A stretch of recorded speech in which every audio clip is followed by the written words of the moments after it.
Hey guys, welcome back. Hope you're doing well. Ignore the date, obviously, right? Ignore this as well. I'm recording this on the 18th. This is the next section. It's not 5.1. It's not 6.1. Well, it's 6.1 in the text, but we're going to call it 7.1, okay? Because it's the seventh thing we've done.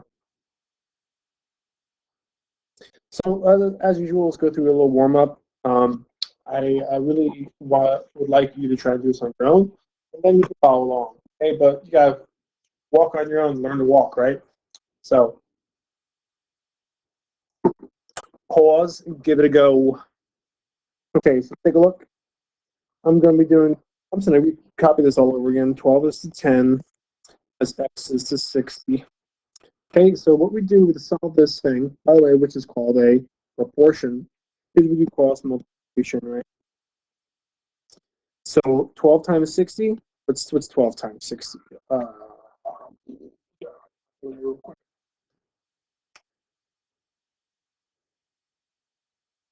So 20, and then we obviously have 10 times x.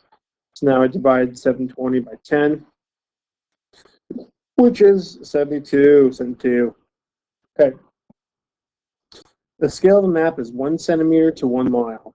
So this is what we call a ratio, and it's sort of like a proportion, only one side of it. The actual distance between the two towns is 4.3 miles. Find the length on the map. Okay, so we set up a proportion. So 1 centimeter is to 10 miles, as I have to make sure I put this in the right way, right? So like this is the map up top, right? So I have to put something from the map. I don't know what the length on the map is. Let's call it y. Okay, so this distance in the bottom, this is from the actual, you know, reality that you and I exist in. So that's 4.3. So I should have done that in green or whatever. All right, you work this out. You get 10 times y is equal to 4.3. Right, and then we're going to divide both sides by 10. And y will be equal to 0.43 centimeters.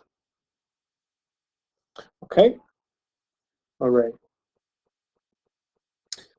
Our model train, model trains is 9 centimeters long. The actual engine is 18 meters long. What is the scale of the model? So, I mean, I know I grew up back in the day and people had like hobbies and stuff and not like favorite TV shows. And we had like stupid hobbies, like really dumb hobbies, like making like models. I made like tons of model cars. And depending on like what the scale is, it tells you like what the size is. And like 1/32 scale was like one that I cruised in a lot. Anywho, 9 centimeters long. The actual engine's 18 meters long. So what is that in actual scale? All we have to do is simply reduce this. That's 1 centimeter to 2 meters, isn't it? You just divide up by 9, right? So that's a 1 centimeter to 2 meter, and that's not what you would see in U.S. stores, but maybe in Germany or something. All right, and that's how you're going to use proportions. So let's take a look at the section. All right, so hold on a second. Let me just get. Well, it's already there. I thought I had deleted this. It's kind of cool to see it happen. But anyway, so we have this point here, the origin, and I drew like a triangle, some random triangle. And then what I did was I drew lines that go through its vertices. Okay? And then if I wanted to sketch a bigger version of the same one, like if I wanted to take this triangle and make it bigger, right? But keep everything else the same, right? Like all the angles would stay the same. Right, I'm just going to call that a right angle. Okay. but the sides won't be the same. The sides will just be proportional, you know? So like if this was 1 and that was 1, and this was well, it's a right triangle, so I have to follow Pythagorean theorem. It has to be root 2. Okay, and let's say that this is 4 times that, right? 4 times the size of this. That'd be 4. And if that's 4, then this would have to be 4. And if that's 4, this is just going to be root 2 times that, right? So that'd be 4 root 2. I don't let the root 2 give you a trip, okay? It's just because it's a right triangle and you have to obey the Pythagorean theorem. Otherwise, it just don't work out. So, are these polygons congruent? Obviously not. Different, the same shape, right? But not the same size. But they are what we call this thing similar. Okay, they are what we call similar. Similarity is much like congruence in how we approach them, except that there are obviously differences. Like the sides aren't congruent. So similar is when corresponding angles are congruent. That's the first part. Corresponding angles are congruent. Okay, and the side lengths are what we call proportional. And we say that they're similar polygons. We just did a bunch of proportional problems as a warm-up. So this thing that governs that proportionality, like how big or how small, is this thing called the scale factor. And in geometry, it's just what we call it. And it's a factor that determines how much a figure is either enlarged, which obviously means to get bigger, or reduced, which means to get smaller. And we use this terminology to represent what a scale factor is, K for scale factor. And then what I have going on here, it's something of the image over the pre-image. You don't really have to worry about it like that, really. Just think about it as some measure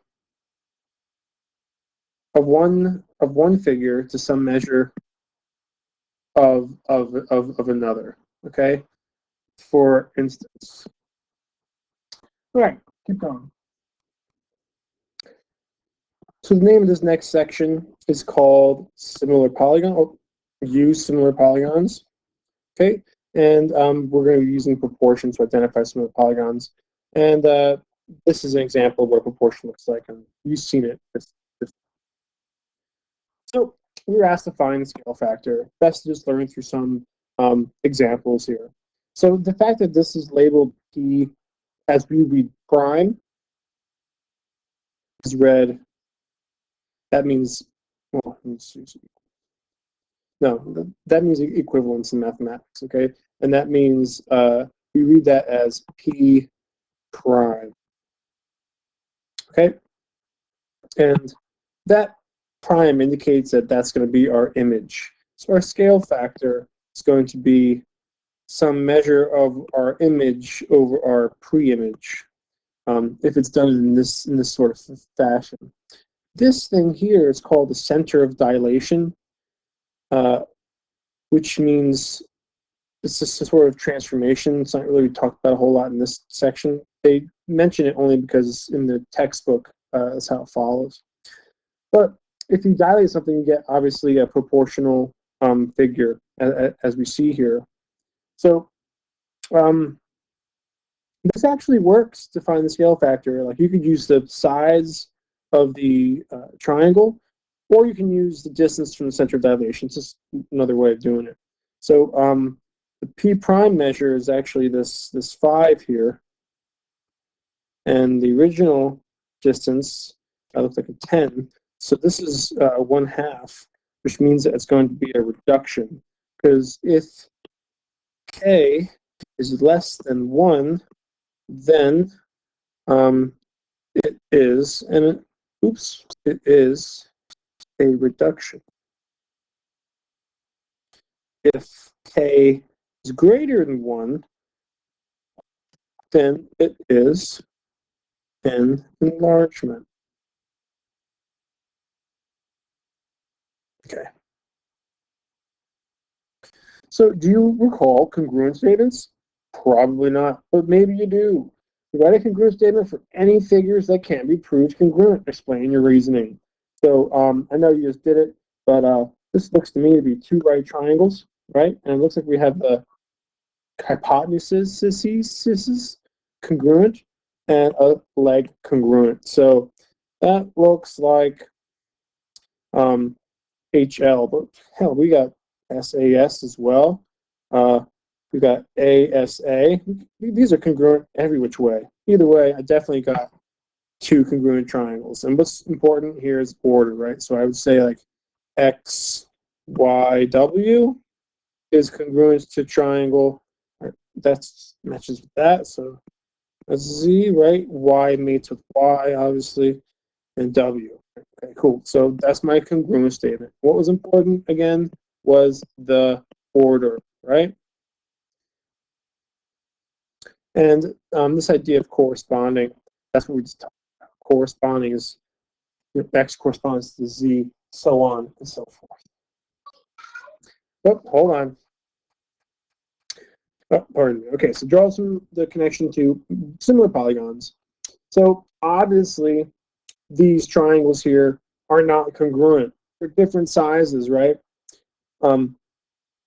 So it turns out, though, I can find that these triangles are similar by checking out their side lengths. I'm just going to go ahead and tell you that they are similar, okay? So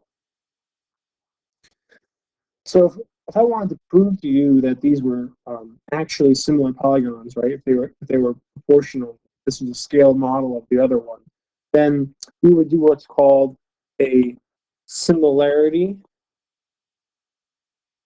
or you could simply just use the symbol statement. Okay. So what is a similarity statement? Well, what we do is we take all the sides, TR, and we pair them up with what they correspond to. Here, the orientation is really obvious. So TR is going to correspond with XZ, okay? And then we'll say TS obviously corresponds with ZY, okay? And RS must correspond with XY. So you'll notice that all the sides on the top are from one triangle and all the sides from the bottom are from the other triangle. I recommend that as you go through this section, you're writing proportions and so forth, you really try to keep that one model going. Unless you're like a proportional, kingpin or something, and you can just do them with your eyes closed. I'd recommend running it that way. Anywho, let's check to see if this is indeed true. This is actually the statement of proportionality. Now we'll throw in our numbers and see if that works out. So TR is 25. XZ is 15. Okay, TS is 30. And ZY is 18. Excuse me. This is 20. XY is 12. So each of these should be in the same ratio. Like if I break them down to their smallest, simplest form, then they should be the same, right? So divide top here by 5, that gives me 5. 3. Divide top and bottom here by 6, that gives me 5. Divide top and bottom here by what? 4, that gives me 5/3. So yeah, these are all the same ratio, right? And that ratio is called what again? A scale factor K. Okay, and that would make this what? Technically an enlargement, but how we chose what went up top here was arbitrary, so calling it an enlargement is also kind of arbitrary. Okay, so listing sides of corresponding congruent angles is actually pretty easy here, right? Did we do a similar statement? No, we didn't, right? Okay, so maybe we should. It's the same triangle, by the way. So since this works out, and let's go ahead and say that all these angles are congruent, then I would say that triangle TRS would be similar to triangle, or is also important, ZXY. Okay. All right, and well, that's a little easy, right? Like angle T is congruent to angle Z. Angle R is congruent to angle S. Oh, no. X angle S is congruent to angle Y. And we already gone and did that. Okay. So here we're going to do the same thing again. Determine whether the polygons are similar. If they are, write a similarity statement and find the scale factor. It's a problem you'll see a lot. Okay. So I'm given all these angles already congruent, which is a huge help. Similar polygons have congruent angles. And I don't know all that much about quadrilaterals just yet.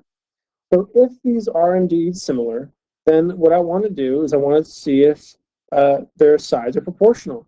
So the side between the right angle and the single hash angle is FJ.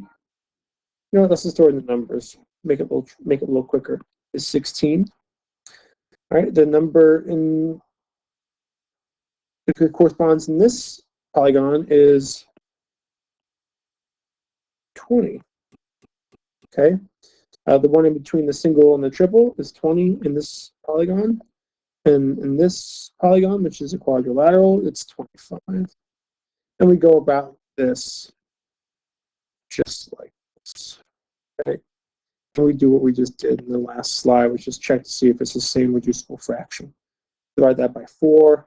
I get 4/5.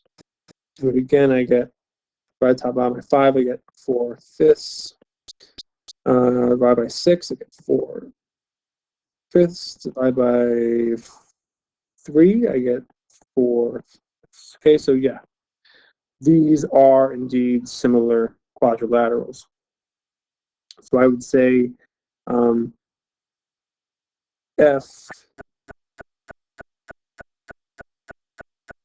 FJHG is similar to ZWXY. And yes, we don't have a symbol for quadrilaterals.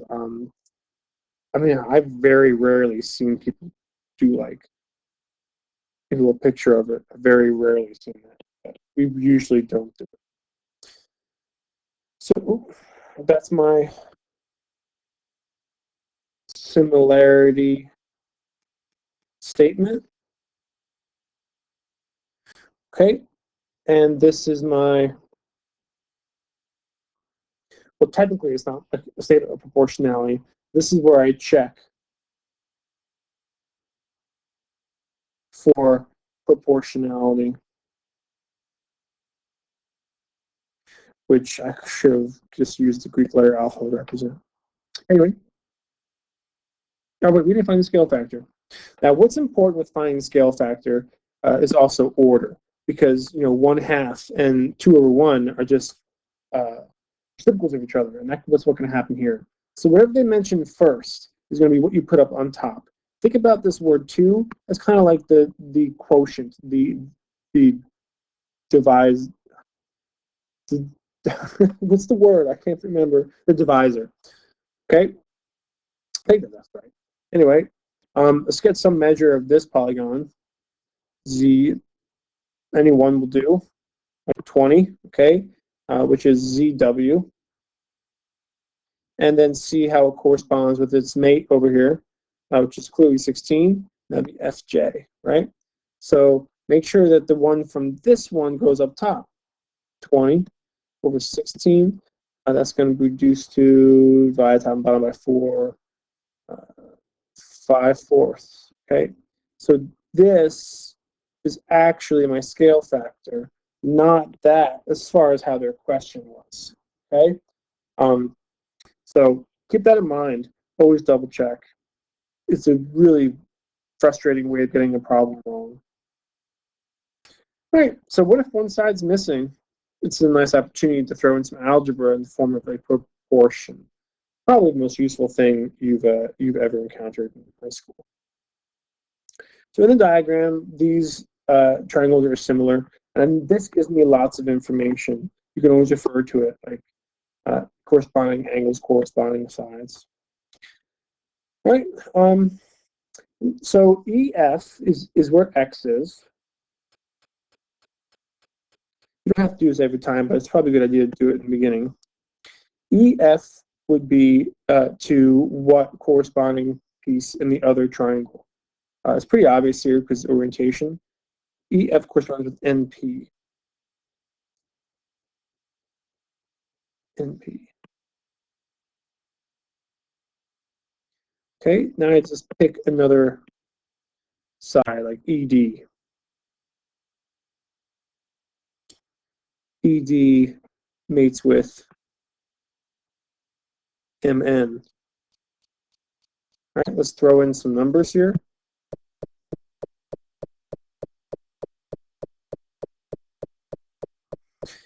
EF was X. NP was 20. ED is 9. And MN is 12. So let's do the cross product here. It gives me 180. 12x. So x would be 180 divided by 12. What's that? What's 180? Let's look it up. 15. X is 15. That's how you're going to be using proportions for a lot of these problems. All right, so perimeter, of course, is just when you add up all the sides. So it makes sense to me, and hopefully it makes sense to you, that if all the corresponding sides of the polygon is proportional according to a scale factor, then so would be the perimeter, since it's basically only based off of those sides, right? So if these are all proportional, then this must be proportional, right? So KL, maybe I'll keep the same color scheme going. So KL plus LM plus MN plus MK must be to the same ratio or proportional as PQ plus QR plus RS plus SP, right? And these things are what we call perimeters. Let's call that P1, I'll call that P2. All right. There it is. All right, in some of the practice sections, they throw around this name altitude, and yeah, sure, altitude is like the height of how far a plane is from from uh, from the ground, right? But it's also this piece of a triangle. You go from a vertex, you go to the other side at 90 degrees, and we call it an altitude. Okay. And turns out that just like the sides are proportional in a triangle, so is the altitude, and we'll see that in some problems. We don't talk about orthocenters, although that's a pretty cool one. Anyway, the take-home message of today, I know it's been a long one. I hopefully took a couple breaks. If two polygons are similar, then the ratio of any two corresponding side angles in the polygons is equal to the scale factor of the polygons. Let's do a couple more problems. Determine whether the polygons are similar. If they are, write a similar statement and find scale factor thus. Well, so strictly speaking, at this point, we would have to be told that all the angles are congruent. Okay, and then now they are. So we have to just check to make sure that the side length is proportional. So this one is written first. Let's make sure we put that one in the numerator of all of our problems so we don't make a mistake. So let's see. The orientation here is pretty darn obvious. Is 30 to 15 the same ratio as 16 is to 8? Whereas 26 is to 13? Whereas 22 is to 11? And the answer is yes. How do I know? Because divide this both by 15. I got 2 over 1. 2 over 1. 2 over 1. 2 over 1. So clearly,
oh, let's go back.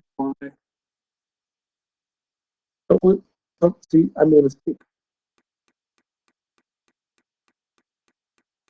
If I put X minus 1, then these values will be from the same polygon. So I have to choose something else. And oh,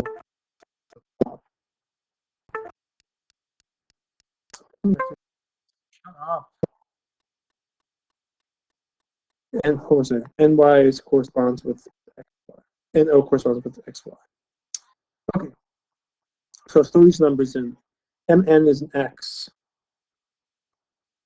WX is 12. NO is 10. Shut up. XY is 8. So let's do this cross product. This is 120. This is 8 times X. So 120 divided by 8. Uh, hold on.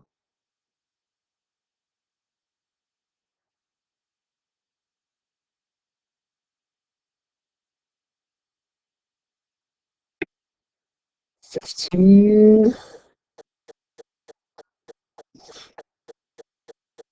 What happened? In my defense, guys, this is my wife's computer, so okay. Anyway, let's get after Y. Y is here. That's WZ. WZ corresponds with MP. Okay. Let's grab the one I've been using over already xy. Xy is an O, right? So throw in our numbers. WZ is our Y. MP is 10. XY is 8. And NO is 10.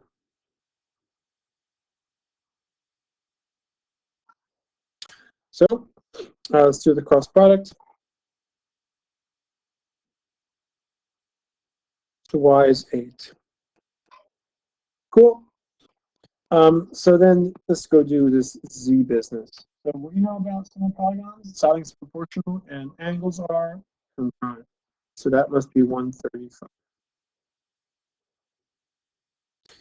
Okay, so here comes the easy parts. The perimeter, 8. The perimeter is just going to be sum of all the sides, right?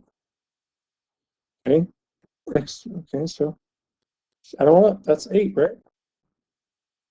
Okay, all right, so that's 20. That's 20, so that's 40. And then OP,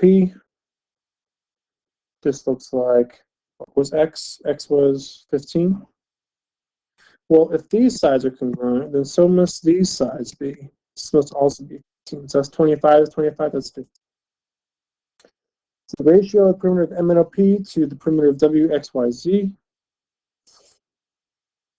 that's 40 to 50. You also write that as a fraction, reducible fraction, or also reducible ratio. Okay, so that's the scale factor, right? Oh no, it's upside down. This one goes first, right? M and OP is 50, so it's 50 over 40, or 5 over 4, or 5 to 4. My bad, but you get the idea. All right, guys, that's enough. Submit the notes. Submit a couple of the practice problems. I'll give you the solutions to the practice problems as well. Just show me you put some time in.